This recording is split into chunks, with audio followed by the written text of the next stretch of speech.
Bismillahirrahmanirrahim. Alhamdulillahirabbil alamin wassalatu wassalamu ala sayyidil mursalin sayyidina wa maulana Muhammad wa ala alihi wa sahbihi ajma'in. Qala al-muallif rahimahullahu ta'ala wa nafa'ana bi ulumihi wa asrarihi fid dharain amin. Wa'lam lan becik warwa sapa sira annal isnada ing setuhune sanad ing setuhune isnad huwal ikhbaru iku ngabaraken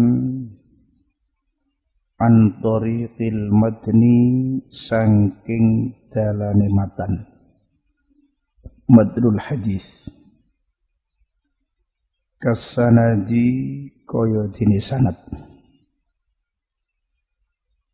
wa qila lan diucapaken apa pengucap as-sanadu utawi sanad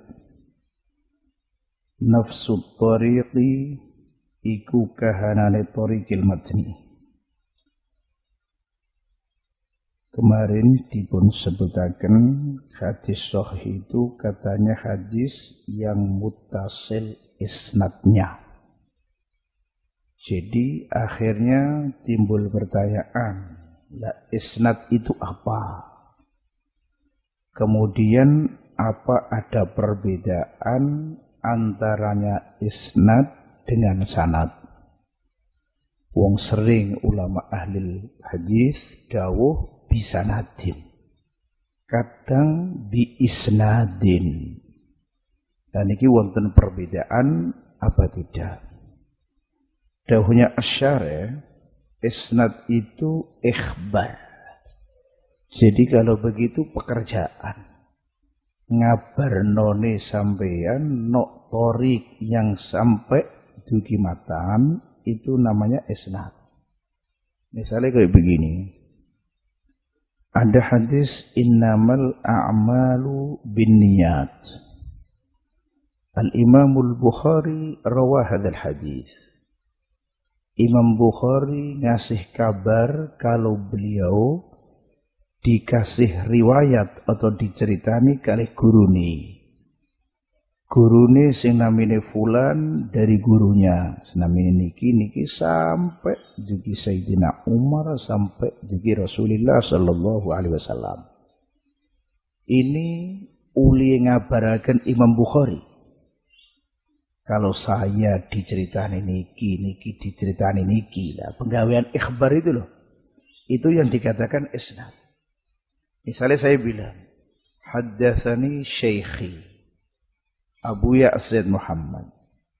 Terus qala Abuya haddatsani Syekhi As-Sayyid Alawi misalnya. Saya mengabarkan seperti ini silsilah atau dalan yang sampai ke matannya hadis. Itu pekerjaan saya namanya isnad. Jadi kalau begitu isnad ini bukan zatiyahnya rawi-rawi yang ada, tapi pekerjaan dari muhaddis yang mengikhbarkan tinggine torik. Torik itu dalan-dalan sing nekakno ting matan, yakni nami-namine tiyang kala wau. Fulan itu torik. Masalah dikatakan torik, kita enggak mungkin nyampe dugi Kanjeng Nabi, enggak sampai hadis innamal a'malu binniyat kepada kita kecuali melalui jalan-jalan itu. Melalui istilah rawi-rawi itu namanya torikil matni. Jadi jelas kalau isnad itu fi'il penggawean ikhbar itu. Kalau ditafsiri ngeten iki opo sanad juga seperti ini. Niki qaul awal mengatakan na'am kasanadi. Jadi sanad dengan isnad berarti bima'nan wahidin. Mananya satu. Dan niki yang dipilih kali Imam Suyuti teng Alfiyatus Suyuti dawuh wal sanadul ikhbaru an tariqi matnin kal isnadi ladal fariqi. Jadi sanad itu apa? Al-ikhbar an tariqi matnin. Sama dengan isnad. Tapi niki lada fariqin minal ulama. Jadi inda jamaah minal ulama annal isnada wassanada bima'nan wahid. Qaul tsani mengatakan boten. Kalau sanad itu nafsu thariq. Jadi kahanane thariq. Misalnya haddatsani Zaidun, haddatsani Bakrun, haddatsani Amrun. Ini yang dikatakan sanad bukan pekerjaan saya, mengikhbarkannya saya itu bukan. Tapi kahanane itu Zaid, Bakar, Ammar. Nah, itu namanya as-sanad. As-sanad nafsu thariq begitu. Wala yuqalu lan ora den ucapaken likulli rawin maring saben-saben likulli wahidin maring saben-saben wong suci min ruwatil hadisi dhammah raipun jama'i rawin wawunya mukhaffaf min ruwatil hadisi saking pira-pira wong kang riwayataken hadis alan firadihi ing atase ijene kulli wahid apa sanadun apa sanad bal li silsilati ruwati balik diucapaken maring silsilah rantai-rantene pira-pira rawi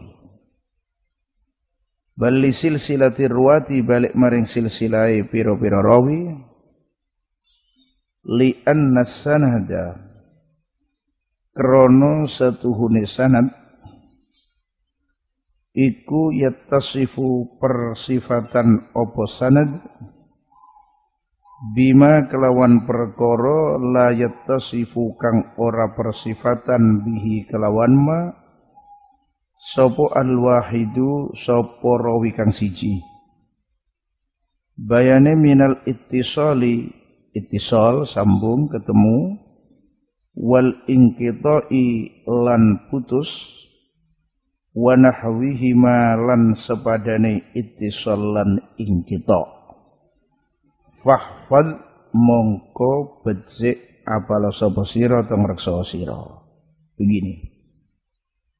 Wow, menurut kaul yang kedua sanad itu katanya nafsu thariq kahanane thariq yang musilah lil matni.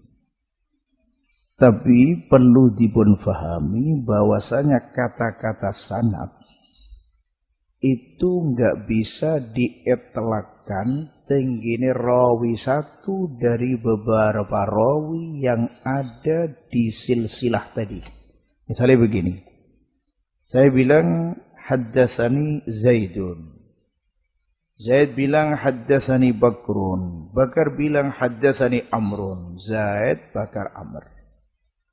Kumpulannya tadi Zaid, Bakar, Amr ila akhiri itu yang dikatakan sanad. Tapi kalau cuman Zaid tok atau Bakar aja itu nggak bisa dikatakan ini sanad. Nah, gitu. Saya bilang Zaid ini sanad, oh nggak bisa. Bakar ini sanad juga nggak bisa. Mengapa? Karena tembung sanad ini punya beberapa sifat atau disifati dengan beberapa sifat. Yang sifat ini nggak mungkin jadi sifatnya orang satu. Jadi nggak mungkin. Jadi sanad itu muttasif bisifat yang mana sifat-sifat ini nggak mungkin jadi sifatnya cuman orang yang satu tok. Ayo juga. Dalam sanad wonten sifat. Oh sanate muttasil, kan begitu. Oh sanate munqati. Oh sanate begini. Nah, ini sifat ittisal, sifat inqita. Enggak mungkin sampean terapkan tingginya rawi satu. Ada rawi cuma satu tok Zaid bilang terus aku ngomong, "Oh, Zaid ini muttasil. Oh, Zaid ini munqati." Itu enggak mungkin. Karena keittisalan itu pasti ada hubungannya dengan orang lain. Misalnya Zaid punya guru Bakar, Bakar punya Umar. Lah Zaid ini dengar enggak dari Bakar? Kalau dengar langsung namanya berarti muttasil. Kalau enggak namanya ingkitok. Jadi jelas kata-kata atau sifat ingkitok dan ittisal ini kata-kata yang khusus. Jadi sifatnya sesuatu yang mungkin itu mustaqil atau sendirian. Saya masuk bilang Zaid mutasil. Loh, Zaid tapi maksudnya mutasil. Ya Zaid mutasil. Ya, enggak mungkin. Pasti Zaid mutasil. Artinya dengar dari Bakar dengan ini. Jadi khulasatul kalam. Anna sanada la yutlaku ala kulli wahidin minar rawati mustaqillan. Li'anna al-isnada yattasif bisifatin la yumkin ayyusofa bihal wahid. Jadi enggak mungkin orang satu disifati dengan itu sifat. Lah, sedangkan sanad ini mutasif bitilka sifat. Jadi sifatnya begini ila akhirih. Lah mulane gak mungkin sanad ini diitlakkan teng rawi setunggal. Lah keranten masalah niki muhim dan kadang sulit difahami. Asy-syarih dawuh fahfad. Lah niki peringatan fahfad. Ini masalah apalno lan juga rekso aja sampai lali begitu. Bon. Berarti syarat yang pertama dari beberapa syaratnya hadis sahih sudah kita bahas. Yaitu pertama ittisal sanati. Berarti maknanya tiap ada hadis kok enggak ittisal sanati ini pasti enggak sahih. Dari syarat awal ini timbul beberapa kemuskilan. Termasuk kemuskilannya begini. Di dalam Sahihil Bukhari itu banyak ahadis yang mu'allaqah. Hadis yang mu'allaq itu hadis yang awal sanadnya sudah enggak disebut. Misalnya Al-Imamul Bukhari rahimahullahu ta'ala lam yadhkur syekhah. Enggak nyebut no guru. Langsung nyebutno guru sing di atas si guru. Guru nih kadung dhuwur langsung. Lah ini apa? Berarti lah orang sahih ini. Lah sedangkan dawai para ulama jami al ahadits allati fis sahihain pasti sahih. Iki apa? Kok ora sesuai dengan takrifnya hadis yang sahih? Al jawab, na'am. Ahadits mu'allaqah di Sahih Bukhari itu banyak. Dan berarti kalau mu'allaq enggak ittisal sanate, tapi karena setelah diteliti semua, ternyata ting riwayat lintu disebutno kanthi ittisal, mulane para ulama tetap ndawuhaken itu sahih. Lain dengan ahadis-ahadis yang mu'allaqah yang enggak ada di sahihain misalnya. Itu diselidiki kadang enggak ketemu keittisalannya. Mulanya Al-Imam Ibnu Hajar ada luar biasa. Punya kitab namanya At-Taghliq. Ini menjelaskan masalah keittisalane. Ahadis-ahadis yang mu'allaqah yang ada di Sahih Bukhari. Begitu juga beliau membahas sering di kitabnya Syarah Bukhari namanya Fathul Bari. Sehingga sebagian ulama atau para ulama dawuh Al-Imam Al-Bukhari lil-Bukhari minnatun ala hadhil ummah. Imam Bukhari itu punya jasa besar terhadap ummah Muhammadiyah. Wabeh niki duwe istilah pun Imam Bukhari duwe jasa tengene hadhil ummah. Illa tengene Al-Hafidz Ibn Hajar falahu minnatun alaih. Sampai begitu. Nah, Imam Ibnu Hajar punya jasa katanya beliau niki. Kenapa mereka kitab Sahih Bukhari disyarahi dengan syarah yang luar biasa yaitu Fathul Bari. Sehingga sebagian ulama dawuh lil Bukhari minnatun ala. Lil Ibn Hajar lil Hafidz Ibn Hajar minnatun ala. Walaupun sejatosipun boten tapi iki mimbab nuduhno kehebatane Imam Al-Hafidz Ibn Hajar.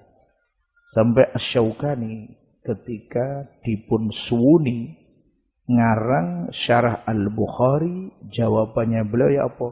La hijrata ba'dal fathi. La hijrata ba'dal fathi. Ini hadis aslinya orang hijrah setelah Fathi Mekah. Tapi digawin jawab khalas la hijrata ba'dal fathi. Maknanya enggak perlu syarah lagi setelah adanya syarah Fathul Bari. Sampai kayak begitu. Jadi intinya masalah iskal tentang hadis yang mu'allaqah yang ada di Sahih Bukhari sudah terjawab. Terus syarat niki ittisal sanadnya ini juga muskil dengan apa nggih? Al-ahadits al-mursalah. Mungkin insyaallah ada pembahasan khusus tentang ahadits mursalah, tapi jelasnya hadis mursal ini kan enggak ittisal sanadi. Wong ta'rife ma rafa'ahu tabi'i ila nabi. Jadi hadis yang dinisbatkan oleh tabi'in kepada Rasulullah. Lah niki antarane Rasulullah dan tabi'in pasti ada yang dibuang. Berarti maknanya mboten ittisal. Ada tabi'in bilang qala nabi, ini berarti mboten ittisal. Nah ini ngendikane kata-kata ulama al-ahaditsul mursalah ini dihukumi sahihah. Kalau sanad-sanad yang lain ini wis netepi syurutus sihhah. Lho padahal itu kan enggak ittisal. Nah cara Imam Syafi'i rahimahullahu taala enggak dianggap sahihah kecuali ono beberapa syarat. Nah begitu. Jadi ternyata sebagian syarat-syarat ini mungkin wonten sing teng sebagian suar atau mawadhi ternyata wonten sing mboten. Wonten komplit. Mulane bisa dikatakan takrif hadis muttasalah isnadu itu maksudnya sahih yang mujma' alaih begitu. Jadi takrif sahih yang mujma' alaih seperti ini. Makanya kadang-kadang ada hadis sahih tapi ternyata enggak ittisal sanadnya seperti mursal misalnya. Tapi kok tetap dikatakan sahih? Iya, itu inda ba'dihim. Tapi secara ijma' kan tidak. Nah, pembahasan kita ini dalam ta'rif ini sahih tapi yang mujma' ala sihhatih begitu.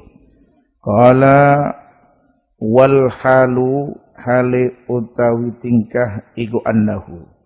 Niki dawuh wal halu isyarah kalau jumlah wa huwa mattasal isnadu jumlah mana? Walam yusyadza itu.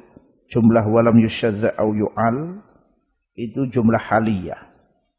Iku annahu satuhune mattasala isnadu yakni hadis sahih iku lam yusyadza iku ora dipanjingi ora dileboni syudzuz recel apa ma au yu'al atau ora dipanjing elat apa ma lafal lam yusyadza au yu'al bil bina'i kelawan kama bini'aken lil majhuli maring majhul jadi waca yusyadzu yu'al lam yusyadza au yu'al jadi mabni majhul fihima ing dalem iki yusyadza atau yu'al. Maksudnya nopo? Ai lam yadkhulhu. Tegese ora mlebu ing mattasala isnadu yakni hadis sahih apa syudzuzun apa syudzuz.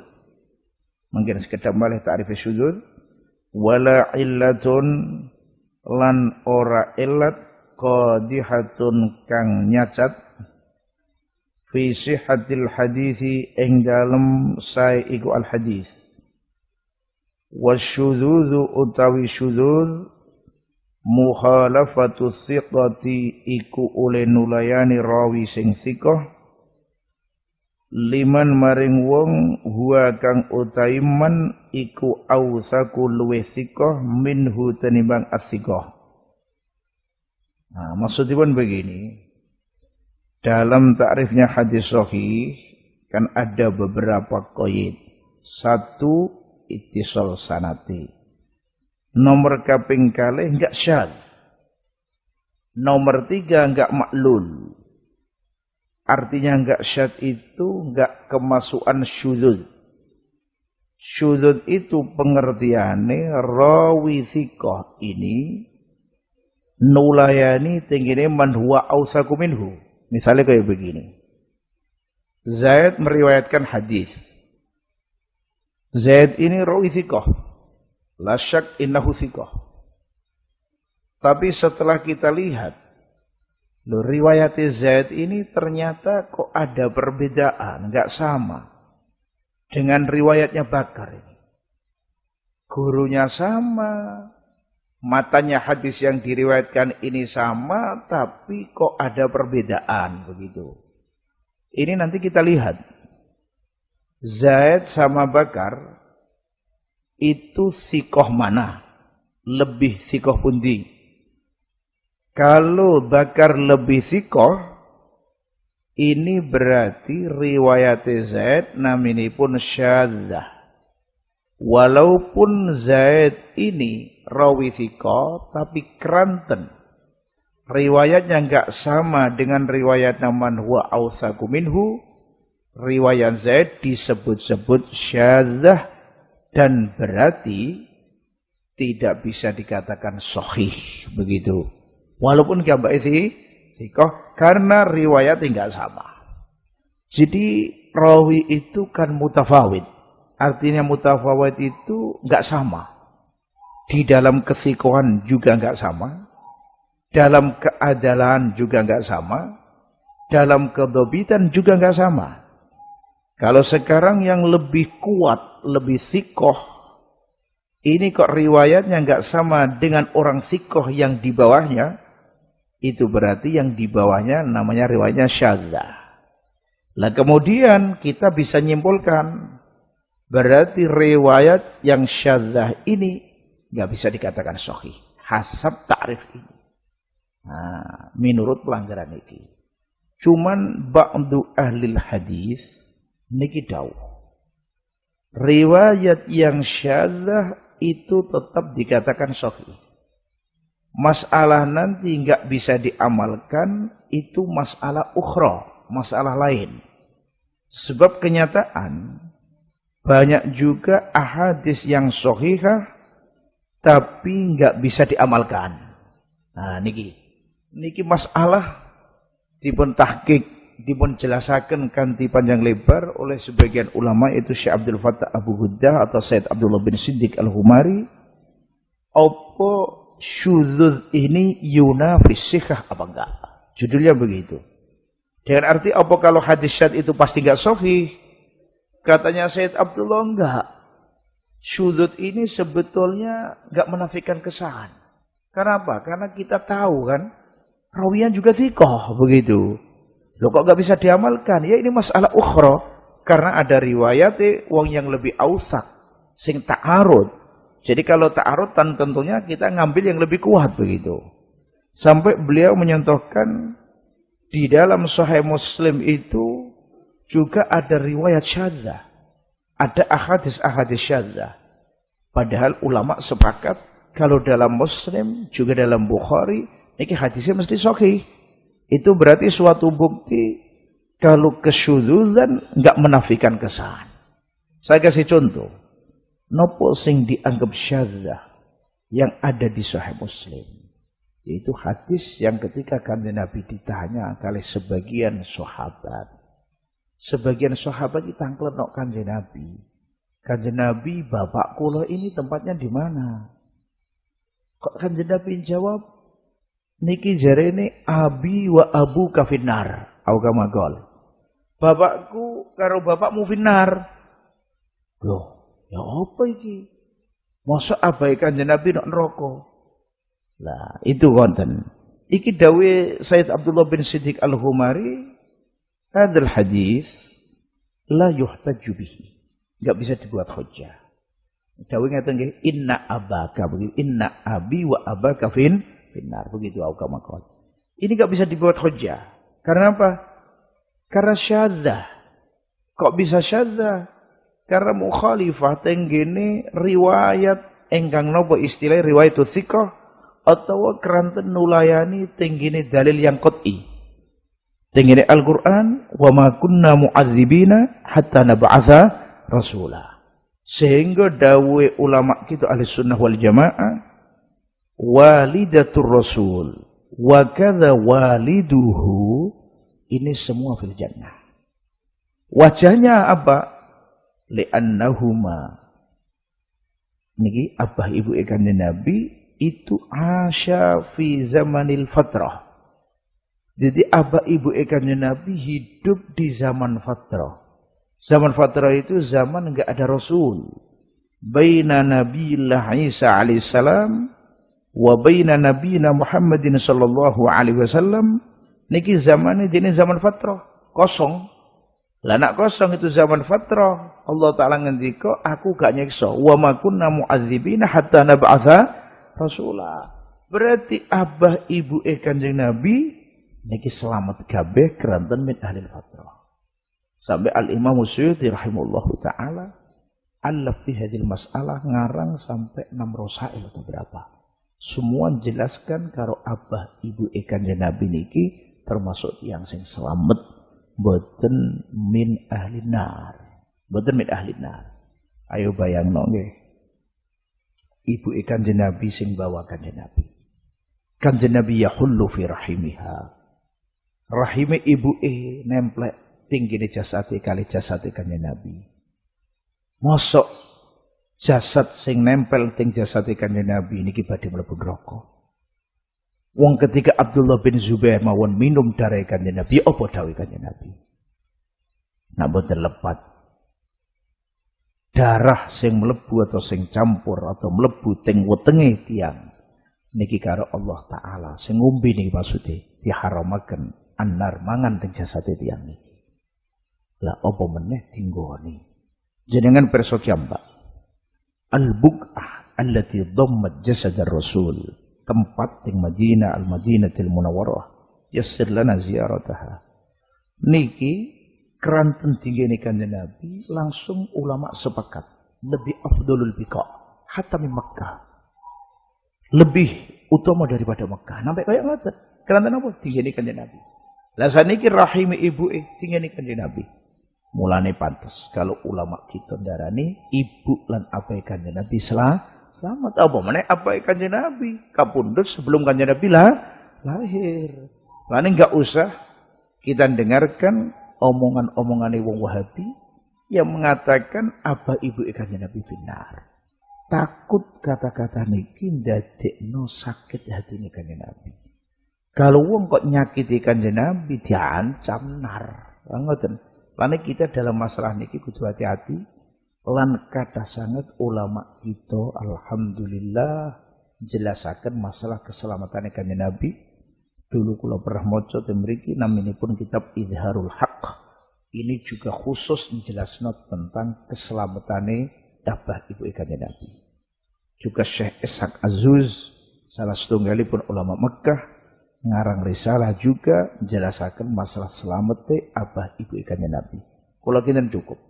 Lah terus kok teng Muslim kaya ngoten dijawab kalih Syekh Abdullah bin Siddiq Al-Ghumari itu tetap sahih tapi enggak bisa diamalkan, enggak bisa dibuat hujjah keranten ta'arud dengan dalil yang qat'i wa ma kunna mu'adzibina hatta nab'atsa rasulah. Dan memang ketika ada dalil dua atau nas dua kok ta'arud enggak bisa dijamakkan. Cara usul fikih enggak bisa dijamakna wis. Mereka ini ketika ta'arud kita harus delok mana yang lebih kuat ini ila akhirih. Ini kalau enggak bisa dijamakno, enggak bisa diniki, kita kembali ke tarjih. Lah nak mulai awal sudah iso dijawab keranten yang satu lebih asoh, yang satunya sahih, nggak perlu macam-macam, kita ambil yang asoh.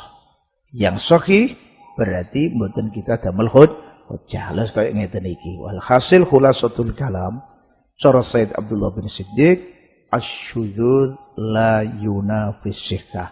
Qad yakunul haditsu sahihan tapi ma'a kaunihi syadzan.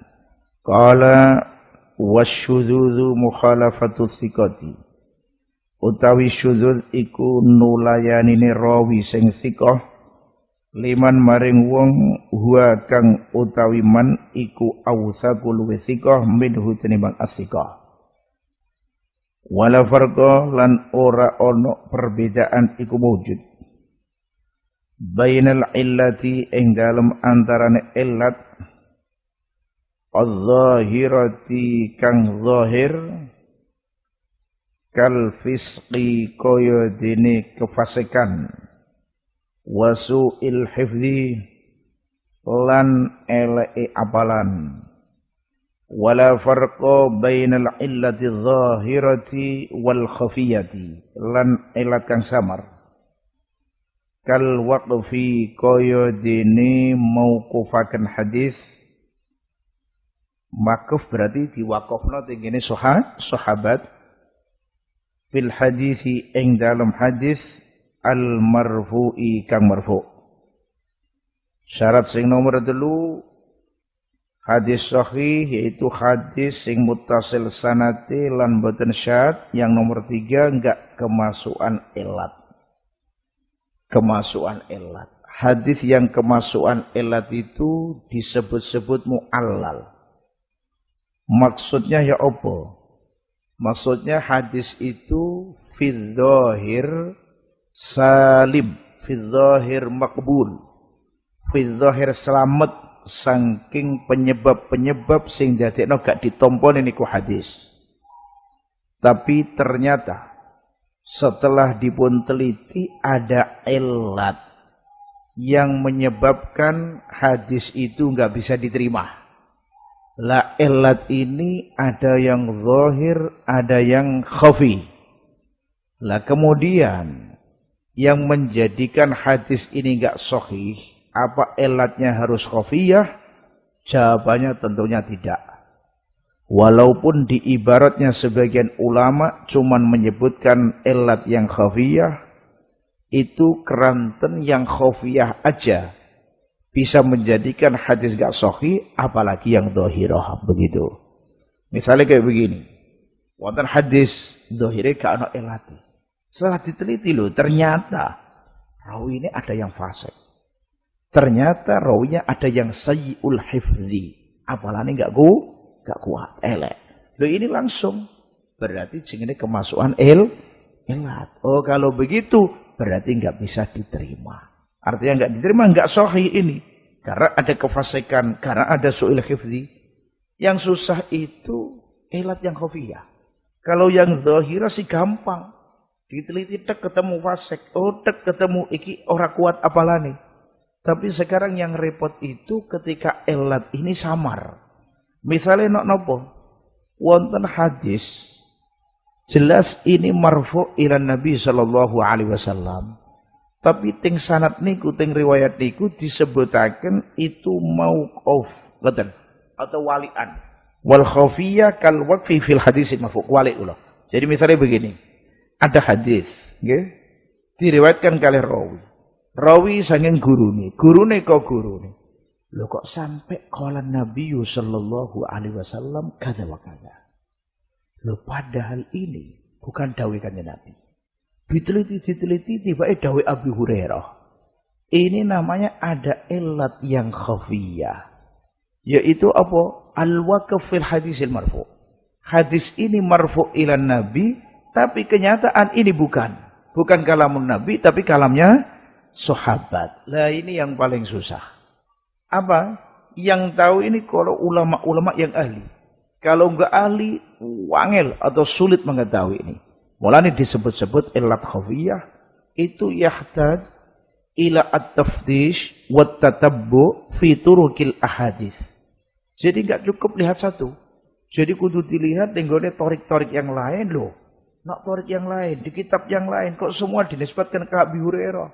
Tapi teh mriki kok Kanjeng Nabi, ini mana yang betul diteliti kabeh. Itu nanti baru ketahuan. Jadi ilate apa? Yaitu jani mauquf tapi dianggap napa marfu. Ini akhirnya menjadikan hadis ini enggak sahih. Nanti insya Allah ada pembahasan khusus tentang hadis yang mu'allal seperti pembahasan tentang hadis ingkang syadz. Qala yarwihi adlun. Nah, antike itu ahli hadis yang benar-benar ahli. Itu kadang-kadang tahu hadis mu'allal. Tapi ketika ditanya, apa ini ilatnya? Gak bisa ngomong. Tapi tahu kalau ini jelas gak sahih. Ada ilatnya. Sampai bilang begitu. Makanya banget khafiyah. Karena seperti itu kadang sebagian orang yang pun ahli masalah emas gitu. Oh mas ini gak beres ini. Ada campurannya. Dia gak, mau nerangkan gak bisa. Mentakbirkan bilisan gak mampu. Tapi tahu. Dan itu betul. Sampai kayak seperti itu. Mereka ini banget khafiyah. Yarwihi adlun. Nah ini syarat meneh ngriwayatno ing ma sapa adlun wong sing adil fi riwayati adil ing dalam riwayat. Wa huwa utai adlun fi riwayah iku al muslim wong Islam al mukallafu kang mukallaf as-salimu kang selamat minal fisqi saking kefasikan wa saghairil khissati lan pira-pira cilike isi keinonan atau keasoran. Ngeten nggih. Hadis itu bisa dikatakan sahih kalau rawi-rawinya. Jadi satu persatu dari rawi niki kudu adil kabeh. Jadi upamane kula ngriwayatno keng guru kula. Guru kula keng guru kula sampai nok Kanjeng Nabi. Ini berarti kudu diteliti. Satu persatu adil apa enggak? Kalau enggak adil, ini langsung berarti hadisnya mboten sahih. Nah, wis sakniki. Riwayate orang yang enggak adil itu enggak diterima loh, nggih.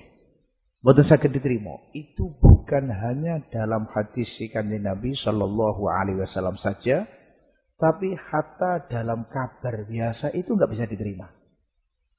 Niki kula jelasaken keranten kula anggap penting.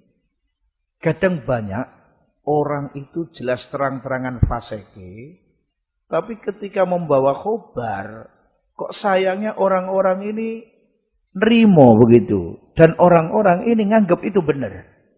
Ini mestinya nggak boleh. Keranten apa? Keranten kiambake fasek. Jelas tarikus sholah. Nyukani kabar hubungan dengan masalah fikih atau hukum. Wah ini jangan diterima. Wah kabar biasa yang hubungan dengan masalah auzubillah pekerjaannya orang. Ini zina atau apa. Itu juga nggak boleh terima. Mergane gambake pun boten adil. Nah mulane ngeten. Kalau ada orang perempuan misalnya. Datang membawa anak kecil. Bilang ke hakim atau ke orang-orang. Ini anak hasil zina dari Zaid. Nah wis. Kiambake kan ngaku nanti di zina. Kiambake bilang ini dari Zaid. Ini nggak boleh langsung diterima. Karena apa? Karena orang perempuan ini kan sudah fasik. Kalau sudah fasik berarti dia bilang ini anaknya Zaid. Tapi minaz zina sama saya gitu. Nah ini orang fasik. Nggak bisa diterima.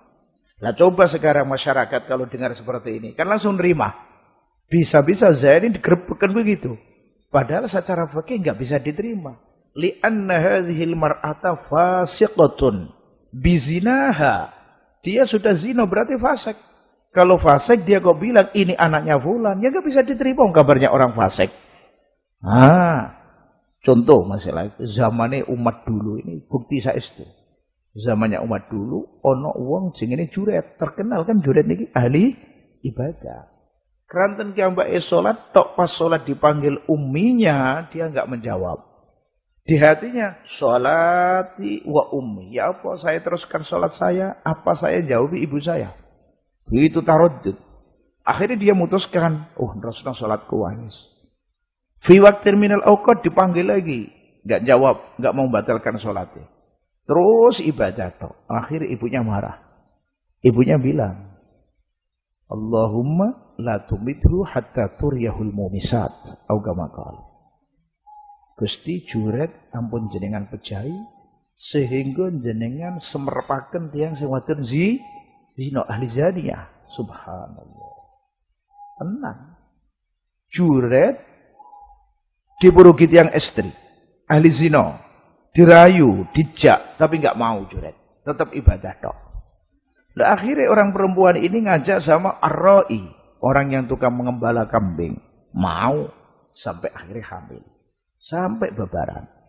Loh, akhirnya setelah anak ini lahir, orang perempuan bilang, ini anak dari Juret. Masyarakat marah, sehingga tempat ibadah Juret ini dihancurkan, dirubuhno. Subhanallah, untung Juret ini sahibul karomat. Jadi tanya anak setelah wudu, setelah niki, man abuk, sapa bapakmu? Jawab, ra'il ghanam, ar-ra'i, wong sing tukang ngembala niki. Nah, niki bukti. Bukti kalau orang mengaku itu belum tentu benar. Dia ngaku anak Juret, tapi kenyataan mosok Juret? Enggak. Ini mitnah Juret. Mulane saya bilang, orang yang enggak adil yakni fasik itu kalau cerita nopo-nopo, khususnya yang bersangkutan dengan orang lain, ini mulai awal sudah enggak bisa diterima khabarnya. Hatta orang perempuan bilang, wah anak ini dizinoni karo Zaid, nggak bisa diterima. Ini sudah fasik ini, nggak bisa. Oh, masalah rembulan, masalah nikah aja juga nggak bisa diterima. Napa meneh kabar hubungan kali masalah ngoten. Cuman sayangi, mengapa masyarakat ketika dengar kabar kayak ngeten iki kok langsung rimo. Oh, pengakuane dhewe, wah iki gak ngerti nek niku fasik. Qala wa huwa. Jadi rawi-rawi satu persatu harus adil. Jadi seandainya di dalam sanad itu ada rawi jumlahnya 10 misalnya. Yang 2 atau yang 1 enggak adil, itu sudah menjadikan hadis ini enggak sahih. Jadi angel saestu diteliti satu persatu sampai kayak gitu. Ini semua dalam rangka menjaga syariat kayak ngeten iki. Cara enggak diseleksi kayak ngeten iki, wah kapan wong riwayatno diterima, kocar kacir saestu. Mulane malih yang perlu kita pahami dan perlu harus kita masukkan itu begini. Kita tahu Islam, tahu Quran, tahu hadis. Ini melalui beberapa guru, beberapa masyayikh. Ini guru, dari sampai tabi'in, sampai sahabat, kan begitu. Nah, kalau ada orang kok bilang, katanya sahabat setelah Kanjeng Nabi wafat, itu semua murtad. Kecuali beberapa sahabat termasuk Sayyidina Ali bin Abi Thalib, Miqdad, Fatimah, lan pinten sahabat. Omongan ini kalau dipikir sangat bahaya. Sangat bahaya. Ya apa kok orang sangat bahaya? Karena nganggep sahabat-sahabat waduh kafir. Kecuali sahabat tertentu tadi. Lah padahal kita tahu Islam, tahu ini, tabi'in dari mana? Dari sahabat. Kalau dianggap kafir, kabarnya orang kafir nggak bisa diterima. Wong fasik aja nggak bisa diterima. Berarti kalau kabar yang dibawa nggak bisa diterima, otomatis Islam, Quran, ini semua nggak bisa diterima. Berarti omongan yang seperti itu sangat bahaya. Iso-iso ngejak kita niki lepas dari Quran, dari agama Islam. Nanti kalau ada orang bilang, wah sahabat Kanjeng Nabi begini-begini ini, murtad kabeh keluar ini, auzubillah. Ini kalam khabith. Yuqsadu bidzalikal kalam inhilalus syariah al-islamiyah wa adamul amal bil kitabi was sunnah, sehingga tiang niki jauh dari syariat Islamnya, dari iman dari niki. Mereka ini senggawa kabar cari ini orang muslim. Nah niki kan bahaya sekali. Iso-iso Islamin jenengan, Islami kula kabeh gak ana sing bener. Makanya jalure wis kafir jadinya begitu.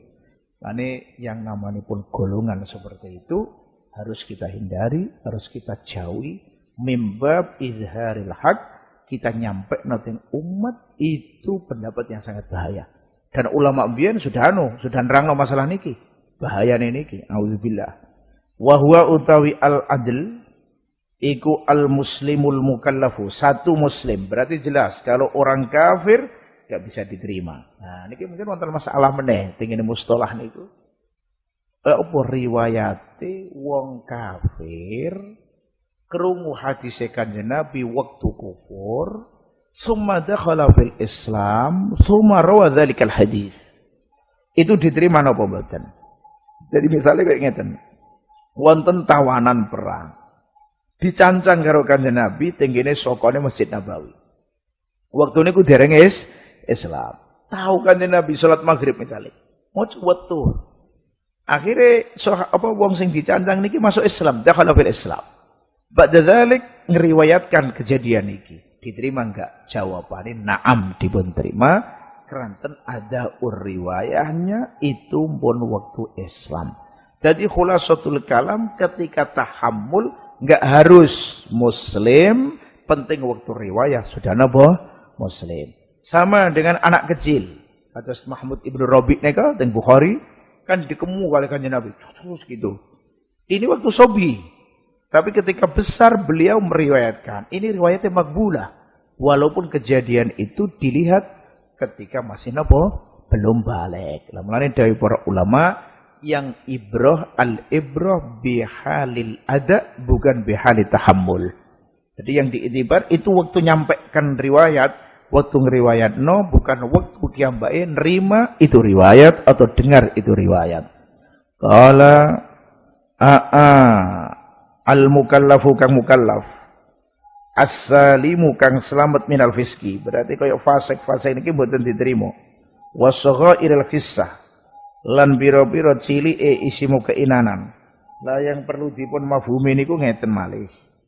Kefasikan ini kan nggih.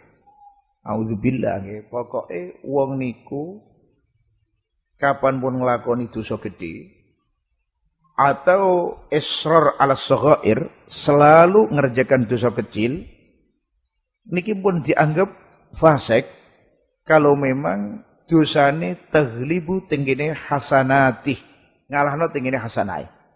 Tapi kalau sudah dosa besar, niki namine pun fasik. Lah niki hubungane kathah kali masalah-masalah fikih. Termasuk masalah enggak diterima dalam syahadah. Jadi kalau ada saksi kok fasik, la yukbal. Nah sekarang kenyataan. Kejadian-kejadian sering saksinya fasik. Auzubillah. Kali hakim, kali qadhi dipun trimo kabeh. Orang ngerti kadang qadhine iki fasik iki apa. Lan malih kalau orang fasik niki dadi wali mboten angsal. Sing perlu kula aturaken. Kathah nyuwun sewu. Tiyang gadah anak wedok, tapi kiambake fasik. Kiambake fasik. Kok iso fasik? Enggak tahu sholat. Kan sekarang itu banyak. Orang tua enggak mau sholat, enggak mau puasa, anaknya dipondok. Anaknya dipondokkan. Lah ini anak perempuan, mau kawin. Kalau kita niki ngikuti dawuhnya jumhuril ulama asy-Syafi'iyah, hadzal wali berarti kan fasik. Enggak bisa ngakatkan sendiri. Juga nggak bisa taukil kepada kiai. Karena syaratnya orang yang sah taukilnya itu seandainya mengerjakan sendiri itu dia bisa. Nah dia sendiri mengerjakan ngakatkan kan nggak bisa. Lah kok masrahkan juga nggak bisa. Nah ini kalau kita pikir itu susah sekali. Susah saestu. Mereka ini kenyataan seperti itu seringnya diwakil tinggi kiai ini begitu kan? Nah mulai kalau kita ini kepingin jalan keluar satu-satunya ya apa? Yang ikuti pendapat yang kedua di mazhab Syafi'i, kalau sudah fasik gak karu-karuan, itu hatta walinya fasik gak apa-apa kan gitu. Ya situ ya napa? Tapi ya memang saestu repot ngeten iki. Mungkin jenengan kula banget repote. Apa meneh ketika jenengan diundang di perkawinan yang syahid-syahidnya niki jenengan mboten ngerti apa adil apa enggak. Itu repot loh. Syaratnya syahid kan kudu adil. Nah, yang datang cuma orang 5 misalnya. Kelihatannya kan sudah jelas ya orang tahu sholat dan tidak itu sudah. Kelihatannya nggak bisa sholat, nggak bisa ini nggak santri sama sekali. Ya apa? Kita disuruh ngakatkan nggak ada lainnya. Nah itu yang susah. Karena menikah kulon itu sering nggak tahu ini cara jenengan ya nopo. Kalau dimintai tolong akad itu seringnya saya pasti bawa santri 2. Acara itu sudah saya pesen, ini nanti sama jadi saksi ini niatin nyakseni begitu. Tujuan saya apa? Takut di tempat itu pas di daerah yang memang kebanyakan tarikus sholah. Di pegunungan, di ini, di desa-desa begitu. Saya pernah sumpek itu. Kelihatannya Allah, kok kelihatannya orangnya nggak ada ini. Itu paling susah. Padahal cara fikih syahid kan harus bila insya Allah anak pondok kan ya sholat, ya niki, ya zahir kan begitu. Karena ini kulo biasanya pasti isti'dzan sama sahibul bait, nanti saya bawa anak 2 begitu. Tujuan saya bukan apa itu. Nanti takut di majelis itu nggak ada syahid-syahid yang adil. Bukan kok kita suudzon, tapi ini mimbabil ihtiyat. Dan kadang betul sudah ma'ruf hadzal ab, yakni walidnya hadhil mar'ah tarikun lis-shalah. Itu yang susah. Jadi walhasil intine masalah adalah niki memang benar-benar dibutuhkan dalam beberapa surah dan cuman sayangnya kadang dilupakan. Jadi ini syarat pokok, tapi kadang orang nggak perhatian begitu. Nah masa sekarang bapak itu tukang minum arak, bapak itu tukang judi, kan banyak sekarang. Bukan perlu kalau nyebut ngeten-ngeten mungkin di pondai penjenengan ngoten ada aja jelasnya sama. Nah ini kan berarti bukan adil. Qala wa huwal muslimul mukallafus salimu minal fiski wa saghairil khissah. Wa kharaja mongko kejaba al fasiku sapa wong sing fasik. Jadi riwayatnya al-fasik enggak bisa dipun terima. Wal majhulu lan rawi sing majhul. Sing ora dikinawroi apane ainan apane aine. Awake kahanane. Kahaddatsana rajulun kaya lafal haddatsana rajulun au halan atawa tingkai. Kahaddatsana Zaidun kaya lafal haddatsana Zaidun wala na'rifu lan ora weruh ingsun sifatahu ing sifate Zaid. Misalnya begini. Ada rawi fasik, jelas mardud riwayatnya. Karena enggak adil. Ada rawi majhulul ain. Majhulul ain itu artinya kita enggak tahu itu rajul atau apa, itu siapa, astagfirullah. Itu siapa kita enggak tahu. Guru kita bilangnya begini, haddatsani rajulun. Ini namanya majhulul ain. Rajul itu apa? Thiqah apa enggak? Niki adil apa enggak? Kita enggak tahu. Jadi kita sudah enggak tahu ainnya itu rajul. Itu jelas. Niki boten saged dipun terima. Tapi kalau kemubahaman yang ada di dalam matan enggak masalah. Yang muskilah itu di dalam sanad. Haddatsana rajulun. Kadang-kadang dengan muwatta kalau enggak salah lagi haddatsani siqatun. Itu juga jadi pembicaraan ulama. Sebabnya apa? Kadang cara Imam Malik itu siqah, tapi cara ulama lain itu mboten siqah. Lah, mulane tesih dibahas. Kalau rajulun jelas jadi majhul, kita mboten mungkin ngukumi sahih. Mergane kok tahu-tahu rajul ini dhaif. Rajul ini bukan siqah, tahu-tahu rajul ini fasik ya napa? Kadang-kadang majhul khali. Orangnya sudah jelas. Misalnya anak tahu, guru saya bilang haddatsani Zaidun. Sudah jelas tahu. Tapi Zaid ini keadaannya apa? Apa adil, apa-apa, kita enggak tahu. Juga ini enggak bisa dipuntri, terima. Jadi majhulul hal. Fa insyaallah nanti ada pembahasan masalah jahalah niki. Qala wa dakhala lan mlebu apa riwayatul mar'ati riwayat wong wedok. Meskipun ngeten. Dalam hadis sahih itu rawi-rawinya harus adil semua. Tapi enggak disyaratkan harus lelaki. Jadi hatta perempuan asalkan natepi syarat niki juga masuk. Kan bisa dikatakan nanti riwayatnya apa sahih? Sahihah. Kata Sayyidah Aisyah riwayatnya banyak. Nanti Sayyidah Aisyah meriwayatkan dengan orang perempuan. Terus misalnya riwayatnya Hafsah binti Sirin dan lintu-lintune. Dan itu kan perempuan-perempuan. Dan dulu orang perempuan-perempuan ini punya peran yang sangat besar dalam masalah nasrul ilmi wad din. Termasuk Sayyidah Aisyah radhiyallahu taala anha. Kurang apa nih? Luar biasa. Ketika sahabat-sahabat muskil, rujukannya tinggi Sayyidah Aisyah. Dan masih banyak orang perempuan-perempuan di generasi tabi'in juga begitu, tabi'in juga begitu. Nah, terus ketika panjenengan baca kitab namanya pun Buhyatul Wu'ah fi tabaqatil lughawiyyin wan nuhah, jenengan tahu nak gurune Imam Suyuti yang perempuan itu ternyata banyak. Ya mungkin guru bil ijazah atau guru yang lain. Kalau gurune lanang muridnya wedok dan bahasa banyak-banyaknya. Yang ini perempuan tapi muridnya lanang-lanang. Termasuk zaman Sayyid Alawi niku wonten naminipun Asy-Syaikhah Amatullah binti Syekh Abdul Ghani Ad-Dihlawi. Ini namanya Amatullah. Putrine orang besar terkenal ahli sanad yaitu Syekh Abdul Ghani Ad-Dihlawi. Ini Syekh Amatullah niki ngeriwayatkan dari abahnya sendiri. Lah orang-orang yang datang dengan Syaikhah Amatullah niki orang besar-besar. Syekh Yasin minta ijazah, Said Alawi minta ijazah, Syekh Umar Hamdan kurang apa nih. Niku kabeh minta ijazah. Itu perempuan. Begitu juga jenengan emut putrine Imam Malik yang namanya Fatimah. Sampai dijuluki bintu Abiha. Itu juga terkenal sekali. Kalau Imam Malik ngaji sama murid-muridnya, muridnya kok maca salah. Itu Fatimah yang notok dan tek-tek-tek ngeten. Itu berarti salah bacaannya begitu. Itu Masya Allah, jadi masih banyak orang perempuan-perempuan yang hebat. Yang ini kitab A'lamun Nisa, jenengan lihat. Orang-orang perempuan yang punya jasa atau peran yang besar dalam masalah ilmu. Yang nulis kitab napa niku As-Suhah, nusuh dulu, itu orang perempuan juga. Qala wa dakhala riwayatul mar'ati lan mlebu apa riwayate wong wadon dengan arti mboten harus orang lelaki ingkang riwayatno hadis hatta imro'ah niki nak pancen netepi syarat juga hadisnya saged sahih. Wa riwayatur raqiqi lan riwayate budak. Nah, niki nambah riwayate budak juga bisa masuk. Pokoke budake niki adil, thiqah ila akhirih bisa sahih.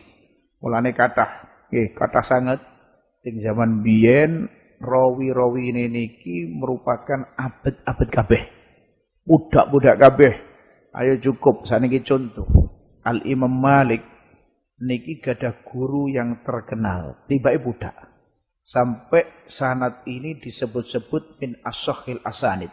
Jadi as-sahhul asanidi ma rawahu Malik an Nafi' an Ibni Umar. Ini Nafi' budak. Budake Ibni Umar. Tapi ternyata menjadi orang yang hebat dan jadi gurunya Imam Malik. Sampai sanadnya dikatakan as-sahhul asanid. Termasuk meneh Ikrimah juga Maula Ibni Abbas radhiyallahu taala anhuma. Niki juga budak dan masih banyak rawi-rawi yang budak. Pun sering kula terangaken tinggi kurun tabi'in atau tabi'in itu ulama-ulama yang aslinya budak searah. Nambah pernah kejadian di masa niku yang ulama besar ketua-ketuanya semua budak. Itu zaman Imam Atha. Di Mekah ana Imam Atha, ini budak. Tenggine lintune wonten Imam Auza'i asline budak. Wonten Imam niki Makhul ana niki niku jelala budak. Tenggine Madinah wonten Imam Nafi' nggih budak. Lha jelala niku ketua-ketuane niki budak kabeh. Kan luar biasa niki. Wong asline budak panjenengan ngertos dhewe nasabe budak koyo ngoten niku. Kan asline kafir atau anake asline wong kafir bapake lah niku tapi terus masuk Islam jadi budak jadi niki kok terus jadi ulama. Ini semua membuktikan kalau ilmu ini memang tirkah nabawiyah, enggak dikhususkan untuk thaifah golongan tertentu atau orang tertentu. Tapi betul-betul ilmu ini dibuka untuk umum, siapa yang masuk, siapa sing gelem tenanan, nggih niku sing dapat ilmu. Mulane nambah wonten pengendikan man jadda wajad. Pokoke sing tenanan, sing sregep nggih niki sing dapat. Niku tanpa memandang ini keturunannya siapa atau siapa. Dan ini terbukti dengan zaman tabi'in atau tabi'in. Nambah anak cerita lucu. Waktu itu wonten setunggalipun budak. Budak memang. Khidmah tinggine Sayyidi. Lalu setelah niku dimerdekakno kali Sayyidi. Akhirnya budak ini mikir, kalau saya ini sudah dimerdekakno susah. Cari makan di mana? Biasanya kan ngampung tinggine Sayyidi. Dikasih nafkah, dikasih niki, wah sudah repot. Masuk pondokan sing gratis dikai mangan. Begitu, dulu kan banyak ribat-ribat begitu. Masuk di pondok itu, mangan dicukupi. Subhanallah hadzal abad. Sing pertama niatannya cuma cari makan, tiba-tiba temuanan akhir menjadi ulama besar. Dan delalah mudirnya ribat ini kapundut. Orang-orang sepakat yang teruskan budak ini tadi itu. Fi waqtin minal awqat. Sayyidnya sing asline ndorone niki datang sama anaknya mau masrahkan anaknya ngaji. Abadnya ini ingat, oh ini sayyid saya begitu. Kan dulu dikongkoli niki. Nah saat ini datang membawa anaknya kan pasti ta'addub kan. Ini orang alim sudah abad ini. Datang, sampean dari mana takoki? Pura-pura takokane. Oh sampean tahu ini. Kok tahu kabar? Tiba itu budak itu. Subhanallah. Jadi sekarang Malik sing abete dados orang besar sampai Sayyidi tawadhu tapi sing Sayyidi pancet mereka ini kemuliaane bidunya. Lan niku hebate ilmu seperti niku. Jadi innallaha yarfa'u bihadzal kitabi aqwaman wa yadh'u bihi akharin niki terbukti saestu. Innallaha yarfa'u bihadzal kitab aqwaman wa yadh'u bihi akharin. Wallahu taala alam bissawab. Al-Fatihah.